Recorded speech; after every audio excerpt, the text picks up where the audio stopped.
আসসালামু আলাইকুম বন্ধুরা, কেমন আছেন আপনারা? আশা করি ভালো আছেন। আমিও ভালো আছি। তো আপনাদের সামনে নিয়ে আসলাম একটা ভিডিও।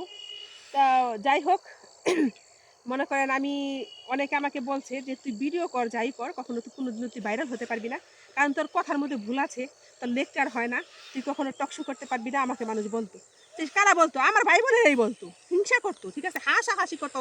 একেজনে হা হা করে হাসতো আমি ভিডিও বানাইলে, আমার ভিডিও ছাড়লে, আমার ভিডিও দেখলে নাকি তাদের হাসি পায়। আমি নাকি কোনোদিন নাকি জনপ্রিয়তা পাবো না, কখনো নাকি আমি নাকি ভাইরাল হতে পারবো না। ইনশাল্লাহ এখন আমার ভিডিও দিয়া মানুষ, আমার ভিডিও নিয়ে মানুষের ভিডিও, মানুষ আমার পাশে দাঁড়াইয়া আমার ভিডিওকে ডুয়েট করতে মানুষ অনেকে পছন্দ করে। আমি দেখতেছি ইদানিং মেয়েরাও করে। তো সেদিন দেখলাম এক আপু আমার ছবি দিয়া তার পাশে ছবি নিয়ে নিয়ে সে এডিট করে তারপরে তার পাশে সে তার আইডিতে ছাড়ছে।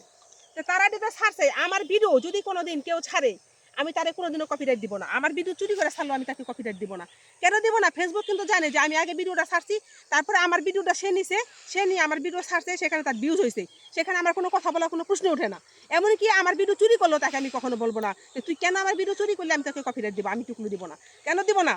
আমার মতো মেয়ে, আমি মানুষকে প্রয়োজনে, আমার অপ্রয়োজনে মানুষ কষ্টে পড়লে আমার নিজের কামানো টাকা, আমার কষ্টের টাকা যদি আমি মানুষকে দিয়ে দিতে পারি, খাওয়াইতে পারি, সেরকম সেরকম ইতিহাস আমার জীবনে আসছে। আমি যদি সেটা পারি, আর সাধারণত আমি একটা ভিডিও করছি, আমার ভিডিও নিয়ে একজন তার ভিডিওতে তার আইডিতে আপলোড দিব, সেটা কিন্তু আমি হিংসা করব, সেটা কিন্তু কখনোই হবে না। কেন হবে না?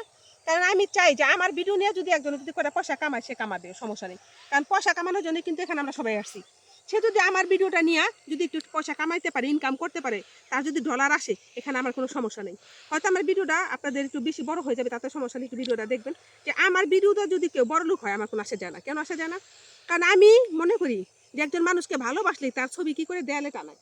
একজন মানুষকে ভালোবাসলে তার ছবি নিয়ে তার সাথে ডুইট করে তারপরে ছাড়ে। একজন মানুষকে ভালো লাগলে তাকে নিয়ে কথা বলে, সমালোচনা হয়তো করে না, কথা বলে, ভালো কথা বলে। কে ভালো কথা বলাও কিন্তু একটা সমালোচনা, সেটা ভালো সমালোচনা, সেটা কিন্তু আপনার পাপ হবে না। আপনি যদি আমাকে নিয়ে খারাপ বক্তব্য করেন, তাহলে কি হবে? আপনি পাপ হবে। আর আপনি যদি একটা মানুষকে নিয়ে ভালো সমালোচনা করেন, এবং এই মানুষটাকে আমি খুব পছন্দ করি, এই আপুটা খুব ভালো, এই আপুটার ভিডিও আমার খুব ভালো লাগে, ওর কথাগুলো আমার খুব ভালো লাগে, এটা যদি নিয়ে বইলা তারপর যদি আপনি আমার ভিডিওটা যদি অন্যদের দেখান, তা আমার এখানে কিছু বলা থাকে না। কেন বলা থাকে না? যে আমি যেটা করছি আপনি সেটা মানুষকে দেখাইলেন, প্রদর্শনীর মধ্যে কি নাই? আমার কোনো এখানে কথা নাই, কোনো আফসোস নাই। আফসোস অনেকে আছে, সেদিন একজন বলতে শুনলাম যে আমার ভিডিও যে চুরি করবো আমি তার খবর নিয়ে দিই। আসলে কিন্তু এখানে খবর নেওয়ার কিছু নাই। আপনি এখানে কি হইতে আসছেন? নায়িকা হতে আসছেন। ফেসবুক কি নায়িকা না? আপনি কি মনে, ফেসবুক কি সোশ্যাল মিডিয়া না? এখানে সোশ্যাল মিডিয়া আপনি ভিডিও আপলোড দিচ্ছেন যাতে সারা পৃথিবীর মানুষ দেখে, আপনার ভিডিও যাতে ভাইরাল হয় তার জন্য। আপনার ভিডিও শেয়ার করতে পারবো, তাতে আপনার সমস্যা নেই, কারণ আপনার টাকা আসবে। আর আপনার ভিডিও চুরি করে যদি তার ভিডিওতে, তার আইডিতে নিয়ে আপলোড দেন, আপনার সমস্যা কিসের? কিসের সমস্যা? এখানে আপনি পরিচিত হওয়ার জন্য আসছেন, আপনি ভাইরাল হওয়ার জন্য আসছেন।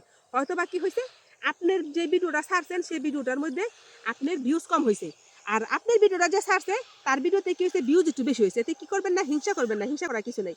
আমি কারোর সাথে হিংসা করবো না। আমার ভিডিও যদি কেউ নিয়ে শান্তি পায়, তাহলে বাই নেও, আমি তাকে কখনো কপিরাইট দিব না। ইনশাল্লাহ আপনারা আমার ভিডিও নিয়ে কাজ করতে পারেন, আমার কোনো সমস্যা নিতে পারেন, কিন্তু আমার কেউ খারাপ কথা বলবেন না। কারণ আমি যা আমাকে তাই বলতে পারবেন, আমি যা না আমাকে নিয়ে তাই বলবেন না। আসসালামু আলাইকুম।